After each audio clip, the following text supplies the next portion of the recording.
지난 2018년 여름 미국에서 많은 사람의 관심을 받았던 뉴스가 있었습니다. 그 뉴스는 바로 오래된 실종 사건에 대한 진실이 밝혀졌다는 내용인데요. 많은 미국인의 배신감과 분노를 느끼게 한 뉴스였습니다. 무려 18년 전 사라진 한 젊은 가장의 실종 사건이 비로소 정의를 찾아 바로 잡히기 시작했기 때문입니다. 지금으로부터 18년 전 어떤 일이 있었는지 함께 들어보겠습니다.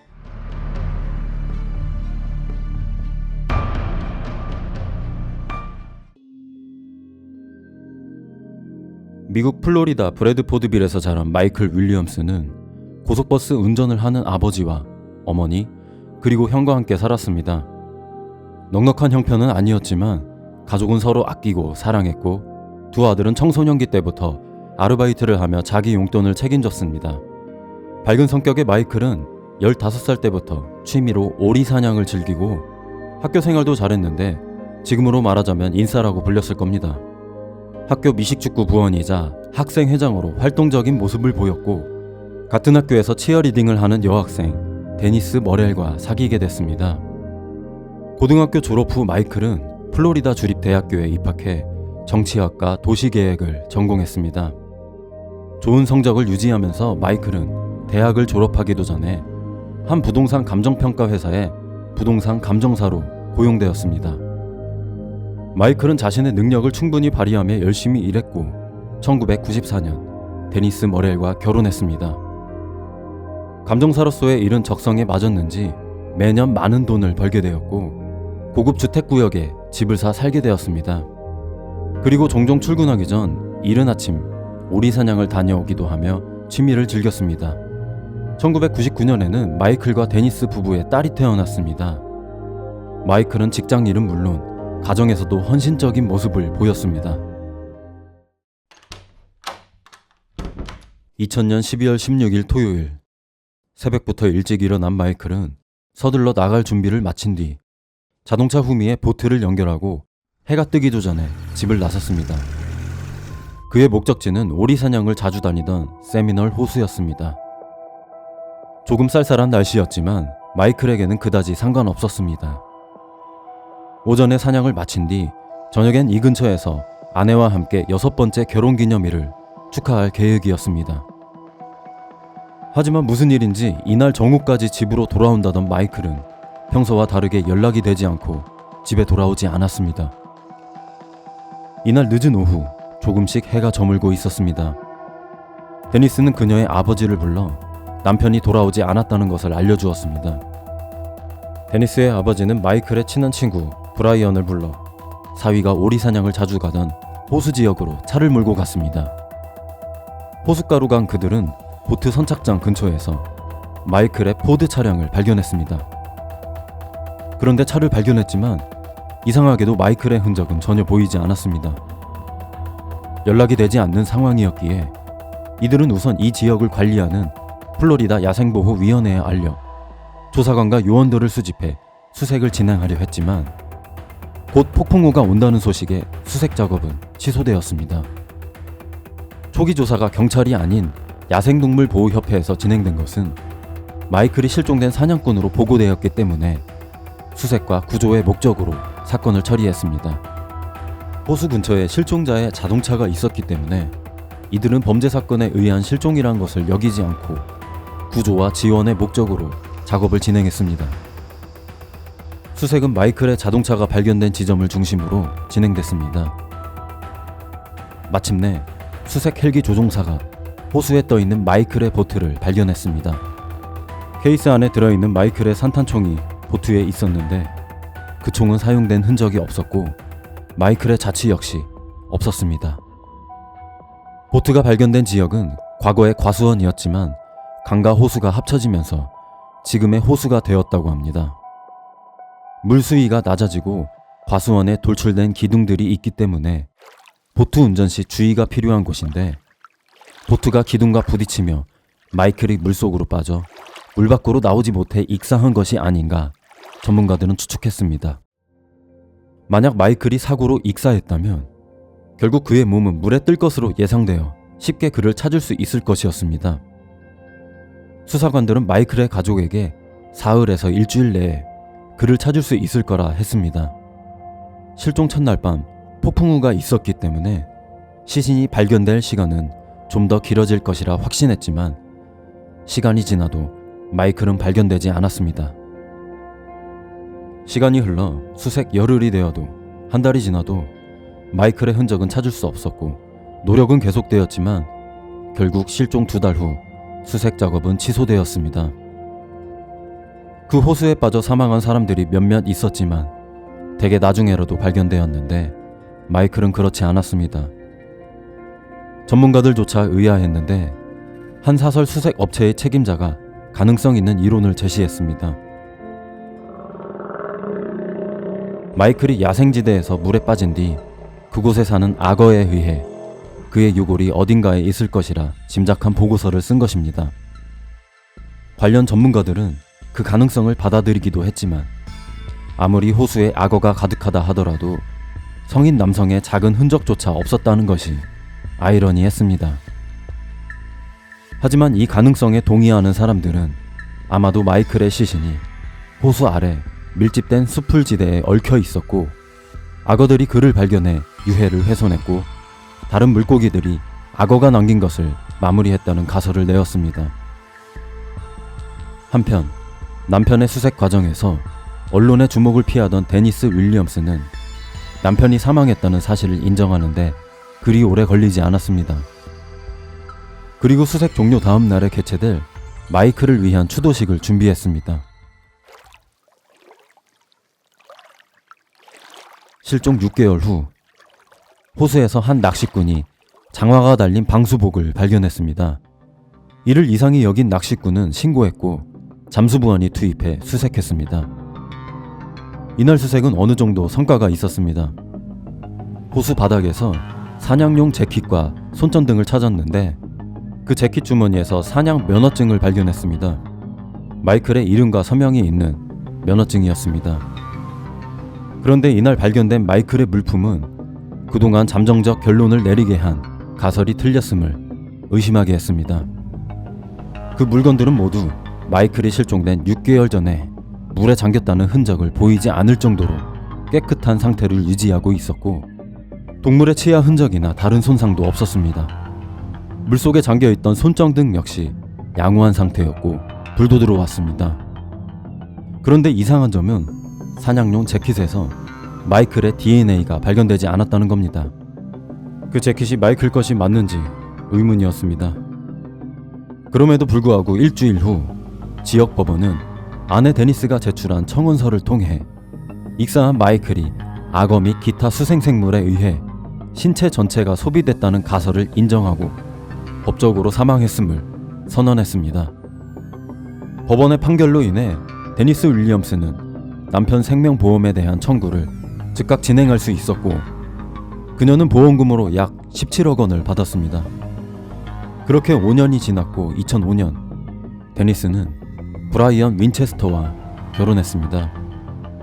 브라이언은 데니스의 오랜 친구이자 마이클의 절친이기도 합니다. 어릴 적 유치원에서 처음 알게 된 데니스와 브라이언의 관계는 같은 고등학교를 졸업하고 각자 결혼한 지 3년 만에 시작됐습니다. 이 둘의 삶은 비슷하게 흘러갔습니다. 같은 지역에서 살아왔고 둘 다 1994년에 결혼해 또 같은 해에 그들의 아이가 태어났습니다. 데니스와 브라이언 그리고 그들의 동창이기도 한 마이클, 이들이 30살이 되었을 때 서로에게 최고의 친구가 되어 있었습니다. 서로를 자주 방문하며 식사를 하기도 했고 우리 주변의 흔한 친구 가족처럼 서로 잘 챙겨졌습니다. 하지만 한 부부의 고민과 문제는 당사자들만이 알고 있듯이 마이클 부부 사이에는 어떤 긴장감이 흐르고 있었습니다. 당시 마이클은 일과 결혼 생활에서 조금씩 지쳐 있었습니다. 새로운 직장, 새로운 도시, 또 한 명의 자녀를 원하고 있었지만 아내 데니스는 그렇지 않았습니다. 마이클은 아내와 친구의 불륜 관계에 대해 전혀 모르고 있었기 때문입니다. 한편 아버지의 금융서비스 사무실에 근무하던 아내의 불륜남이자 친구 브라이언은 마이클이 실종되기 몇 달 전 데니스와 함께 거액의 사망보험금에 가입하도록 해주었습니다.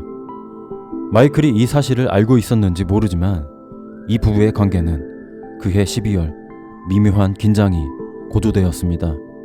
마이클은 장모님을 만나 자신의 계좌에서 돈이 사라지는 것에 대한 걱정을 얘기했습니다. 아내가 무엇을 하고 다니는 것일까요? 둘 사이에 문제가 있었더라도 그냥 놔버릴 수는 없었습니다. 사랑하는 딸이 있었고 6번째 결혼기념일이 다가오고 있었습니다. 아내에게 아이를 한 명 더 갖자 제안하고 봄에는 하와이 여행을 계획했습니다. 마이클은 모든 걸 바로잡고 싶었고 안정된 가정을 꿈꿨습니다. 마이클이 실종되기 전에 남편을 잃은 어머니는 아들의 실종 사건에 대해 절대 포기하지 않았습니다. 어머니는 아들이 호수에 빠져 죽었다고 믿지 않았기 때문입니다.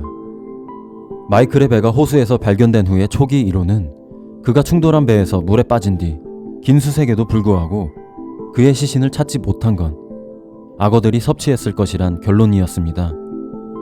하지만 일부 조사원들은 사건의 양상이 악어 이론과 일치하지 않다고 생각했습니다. 왜냐하면 악어는 추운 날씨에 먹이 활동을 하지 않기 때문입니다. 일반적으로 악어는 겨울철에 먹이를 섭취하지 않습니다. 초기 수색 기간 낮 평균 기온이 약 10도 내외였지만 밤이 오면 영하로 떨어지는 날도 있었고 수온도 차가웠습니다. 악어는 체온을 유지하기 위해 거의 움직이지 않고 음식에 전혀 관심을 두지 않습니다. 이렇게 알려진 악어의 활동을 무시하고 정말로 악어와 수생생물이 성인 남성의 몸을 완전히 소실시킨다는 것은 매우 이례적인 일입니다. 하지만 사건 6개월 후 아들은 법원으로부터 공식 사망 인정을 받게 되었습니다. 원래 플로리다주에선 실종자를 5년 동안 찾지 못하면 그 후 사망자 처리가 되는데 며느리의 요청으로 너무 조속히 처리된 것 같았습니다. 그렇지만 어머니는 포기하지 않고 아들의 실종 사건을 계속해서 수사하길 요청했습니다.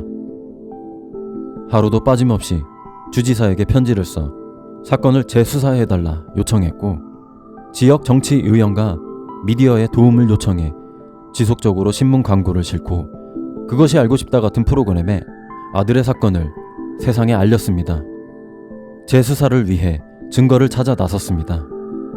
수색 초기에 발견된 샷건에 대해 말하자면 마이클은 오리 사냥을 할 때 총을 사용하지 않았고 그가 배에서 물 아래로 떨어졌다면 엔진이 가동되었을 텐데 발견된 보트의 연료 소지는 거의 없이 가득 찬 상태였습니다. 이것은 마이클이 사라지던 날 보트를 사용하지 않았음을 의미했지만 범죄 사건에 대한 수사로는 증거가 부족했습니다. 마이클이 법적 사망 처리되고 5년 후 데니스는 브라이언과 결혼했습니다. 그에게 보험금으로 사들인 고급 주택에서 몇 년을 함께 했지만 또 다른 사건이 일어났습니다. 브라이언의 성중독으로 인해 둘은 2012년에 분리되었고 데니스는 결국 2015년 이혼 소송을 제기했습니다. 브라이언은 절대로 이혼은 할 수 없다며 반대했지만 데니스의 결심은 단호했습니다. 결국 브라이언은 집착성을 보이게 되며 사고를 치고 말았습니다. 그의 전화를 데니스가 계속해서 받지 않았기 때문입니다. 총과 표백제, 비닐 등을 가지고 몰래 데니스의 차 뒷좌석에 타 있었고 그녀가 차에 타자 고함지르며 헤어지지 말자 애원했습니다. 결국 브라이언은 총을 꺼내 자살할 거라며 자신의 머리에 총구를 대기도 했고 데니스의 얼굴에 총을 겨누기도 했지만 영통하지 않았습니다. 데니스는 브라이언이 그러지 못할 것을 알고 있었습니다. 그녀는 브라이언을 안정시킨 뒤 차를 인근 공원에 세웠습니다. 어느 정도 진정된 브라이언은 그의 행동에 대해 사과하고 경찰에 신고하지 않겠다는 그녀의 약속을 들었지만 데니스는 이후 바로 경찰서로 가서 브라이언을 신고했습니다.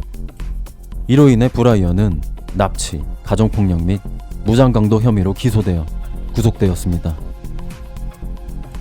2017년 12월 브라이언은 그의 혐의로 인해 20년형을 선고받았습니다. 그의 판결에서 17년 전 마이클 실종 사건에 대한 언급은 없었고 공개되지는 않았지만 그의 판결에 합의가 있던 것으로 보였습니다. 다음날 플로리다 법집행부의 고위직 요원의 기자회견이 있었는데 마이클 윌리엄스의 유해가 발견되었다는 소식이었습니다. 마이클은 실종 사고사가 아닌 살인사건의 희생자로 확인됐다는 발표입니다. 그리고 다음날 마이클의 유해는 그가 살던 곳에서 약 8km 떨어진 도로 끝자락에서 발견했음을 밝혔고, 그의 친모의 유전자와 대조해 그 유해가 마이클이라는 것을 확인했다고 했습니다. 발표에 따르면 지난 10월 18일 발견한 마이클의 유해는 도로 끝자락 땅속에 묻혀 있었으며 17년이 지났어도 그가 입고 있던 옷과 신발 그리고 장갑이 거의 손상되지 않은 상태였습니다. 그렇다면 누가 마이클을 살해하고 땅속에 묻어 숨겨둔 채 실종된 것처럼 꾸몄을까요? 그렇습니다. 희생자의 친구 브라이언이었습니다. 그리고 충격적인 사실은 또 하나의 공범이 있었다는 겁니다. 바로 마이클의 아내 데니스. 이 모든 사실은 브라이언 형 집행거래에 따른 자백에 의해 밝혀진 것으로 알려졌습니다. 그들이 불륜 관계일 때 마이클을 없애기 위한 시나리오를 예전부터 작성했고, 마이클과 데니스의 긴장 관계가 고조됐을 때 실행에 옮긴 것입니다. 2000년 12월 16일 새벽, 브라이언은 마이클과 함께 오리 사냥을 하자며 세미널 호수로 갔습니다. 브라이언 역시 그 호수에 대해 잘 알고 있었기에 마이클을 물에 넣을 계획이었습니다. 친구를 죽인 후에 알리바이 역시 데니스와 꼼꼼하게 만들었기에 실행만 하면 모든 상황은 끝이 나는 것이었죠. 브라이언은 마이클을 보트 위에 서게 한 뒤 힘껏 밀어 물에 빠뜨렸습니다. 마이클은 그의 재킷과 장화를 벗으며 허우적댈 때 그 광경을 보던 브라이언 역시 공포에 질려 가지고 있던 샷건으로 친구의 머리를 향해 쏘았습니다. 총에 맞은 마이클은 물속으로 쓰러졌고, 브라이언은 친구의 시신을 물 밖으로 끌고 나왔습니다. 마이클의 차량으로 돌아와 호수 가장자리에 세워두고 보트를 호수 안쪽으로 밀어 넣었습니다. 그리고 계획대로 집에 있던 척을 위해 서둘러 집으로 돌아갔습니다. 돌아가는 길엔 마이클을 쏜 샷건을 창밖으로 던져버렸습니다. 그 뒤 방수포와 삽을 사서 마이클의 시신을 땅에 묻어버리고 17년 동안을 아무 일도 없었다는 듯이 살았습니다. 물론 그도 죄책감과 후회로부터 자유롭지 않았다고 말했답니다. 영원할 줄 알았던 데니스와 브라이언의 관계도 점점 불신과 편집으로 변하기 시작했고, 결국 틀어진 관계로 브라이언이 구속되고 17년 전의 진실이 드러나게 됐습니다. 브라이언은 1급 살인, 살인 공모 등으로 구속된 상태이며, 증거를 수집한 검찰은 지난 2018년 5월 아내 데니스를 체포했고 현재까지 재판은 진행 중입니다. 그녀에 대한 선고는 2019년 2월로 예정되어 있는데 어떤 판결이 나올지 궁금하네요. 남편의 친구, 친구의 아내와의 불륜. 불륜으로 이어진 부부의 결혼 생활은 그다지 오래가지 못한다는 이론이 있습니다. 불륜으로 이어진 만큼 서로에 대한 신뢰도가 높지 않기 때문에 작은 일에도 서로 의심하기 쉬우며 조그마한 틈이 생겨도 걷잡을 수 없는 갈등이 심화되고 다른 정상적인 부부보다 쉽게 이혼한다고 합니다. 여기에 해당되고 용서받지 못할 죄를 저지른 그들의 최후는 그리 오래가지 않아 찾아왔습니다. 이번 이야기는 여기까지입니다.